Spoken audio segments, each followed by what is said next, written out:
All right, the last thing I want to cover about advertising today is going to be over lookalike audiences. So, lookalike audiences, like I explained, are what I called LALs in the overview. Now, in the overview, I mentioned that you want to do a lookalike for add to carts, and you want to do a lookalike for for purchases. Now, to do that, you're going to want to select like wherever you need to segregate this audience, so that it's going to be your source audience, right? And you can go ahead and upload and do that. Now, for add to carts, I recommend an app called, I think it's SfB.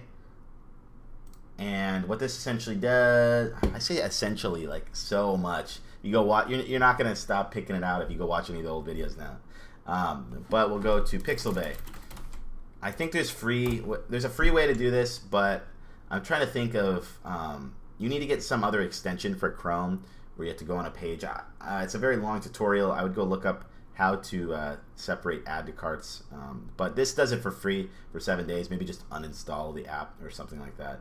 But let's see. So what this thing does is it essentially will like let you go through, pick a product, and then it will identify all the people who added it to cart in the last 90 days, and then it will export it to Facebook, and then you can come in here to the audience tab, and it will show up in here.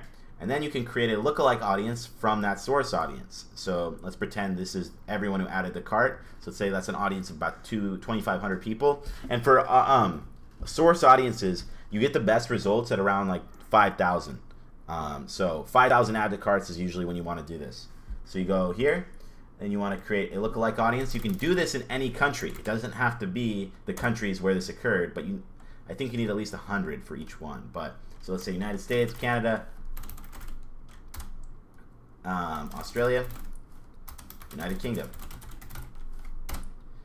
and then we create a lookalike audience, and that would be that. Now, if you want to expand and scale further, you can do advanced options, right?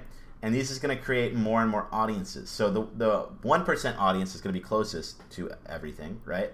Now the 1 to 2% is essentially people who weren't exactly like our brand, but would be kind of similar. So these are potential customers that you want to reach eventually. But starting out, you want to start with your 1%, and you want to get the results first, and then move on to these crowds of audiences. But these are ways to further expand. Don't go and make different audiences based off the same thing.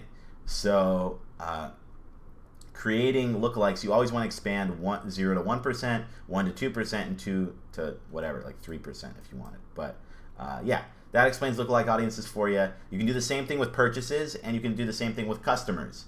So the only other thing you want to keep in mind is you don't want to overlap audiences. So you can actually normally, let's just create or I can't really show you here, but normally what you want to do is select 2 audiences, and then there'll be a little drop-down menu here, and you want to look out for overlap. Anything with like a 30 or 40% overlap, you don't want to run 2 ad sets running against each other. That's going to cause your cost per conversion to go up, and it's going to be Facebook's going to penalize you when you do that. So that's the only other thing you need to know really about lookalike audiences.